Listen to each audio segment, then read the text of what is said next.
ಯಾರೇ ಆಗಲಿ ನಿನ್ನ ಮೇಲಾಗಲಿ ದ್ವೇಷ ಮಾಡಬಾರ್ದು, ಯಾರ ಮೇಲೂ ದ್ವೇಷ ಮಾಡಬಾರ್ದು. ನಮ್ಮದೊಂದು ನಾಗರಿಕ ಸಮಾಜ. ನಾಗರಿಕ ಸಮಾಜದಲ್ಲಿ ನಾವೆಲ್ಲ ನಮ್ಮ ಹಿಡ್ತಾ ಇಟ್ಕೊಂಡು ಯಾರು ಕೂಡ ದ್ವೇಷ ಮಾಡಿ ಗಲಾಟೆ ಮಾಡಿ ಕಾನೂನು ಸುವ್ಯವಸ್ಥೆ ಹಾಳು ಮಾಡಬಾರ್ದು. ಆ ದೃಷ್ಟಿಯಿಂದ ಇವತ್ತು ಈ ಕಾನೂನನ್ನು ತೆಗೆದುಕೊಂಡು ಬಂದಿದ್ದೇವೆ.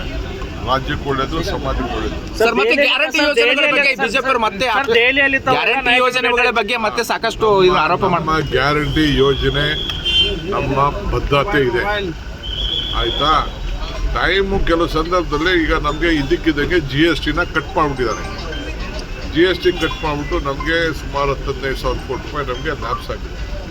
ಕೆಲವು ವಿಚಾರದಲ್ಲಿ ಕೆಲವು ವಿಳಂಬ ಆಗ್ಬೋದು. ನಾವೇನು ಮಾತು ಕೊಟ್ಟಿದ್ವಿ, ನೂರಾರು ಕೋಟಿ ರೂಪಾಯಿ ಕೊಟ್ಟಿದ್ದೀವಂತೆ, 1 ತಿಂಗಳು 2 ತಿಂಗಳು ಏನು ತೊಂದರೆ ಇಲ್ಲ, ಯಾರ್ದು ಏನಿಲ್ಲ. ಫಸ್ಟು BJPಯವರು ಅವ್ರು ಮಾತು ಕೊಟ್ಟಿದ್ರಲ್ಲ ಬೇರೆ ರಾಜ್ಯಗಳಲ್ಲಿ, ಅದನ್ನು ಫಸ್ಟು ಬಿಡುಗಡೆ ಮಾಡಿಸ್ಲಿ, ಅವರು ಮಾತಾಡಲಿ. ಅವರು ಈಗ ಸೆಂಟ್ರಲ್ ಗೌರ್ಮೆಂಟ್ ದುಡ್ಡು ನಮ್ಮ ಮಾತು ಕೊಟ್ಟಿತ್ತು, ಏನಪ್ಪ ಅಂದ್ರೆ ನೀರಾವರಿಗೆ. ಇಲ್ಲಿ ಇವತ್ತವ್ರಿಗೆ ಹೇಳ್ಕೊಟ್ಟವ್ರೆ. ಮಾದಾಯಿಗೆ ಯಾಕೆ ಗಲಾಟೆ ಮಾಡ್ತಾ ಇಲ್ಲ, ಮಾದಾಯಿಗೆ ಯಾಕೆ ಗಲಾಟೆ ಮಾಡ್ತಾ ಇಲ್ಲ. ಇದಕ್ಕೆ ಉತ್ತರ ಕರ್ನಾಟಕದ ನಮ್ಮ ಇದು ಅವಾರ್ಡ್ ಕೊಡಬೇಕಪ್ಪ. ನಾವು ದುಡ್ಡು ಕೊಟ್ಟು ಇದು ಮಾತಾಡೋ ಪ್ರಕಾರ ನಾವು ದುಡ್ಡು ಕೊಟ್ಟಿದ್ದೀವಿ. ಇವತ್ತವರೆಗೂ ಅವಾರ್ಡ್ನ ಮಾಡಿಸಿಲ್ಲ ಅವರು, 3ನೇ ಅವಾರ್ಡ್ನ. ಅದಕ್ಕೆ ಯಾಕೆ ಗಲಾಟೆ ಮಾಡ್ತಾ ಇಲ್ಲ. ಉತ್ತರ ಕರ್ನಾಟಕ ಬಗ್ಗೆ ಚರ್ಚೆ ಮಾಡೋಕ್ಕೆ ನಾವಿಲ್ಲಿ ಕರೆದಿದ್ದೀವಿ. ಅದರ ಬಗ್ಗೆ ಯಾಕೆ ಇವತ್ತವರೆಗೂ ಧ್ವನಿ ಎತ್ತಿಲ್ಲ.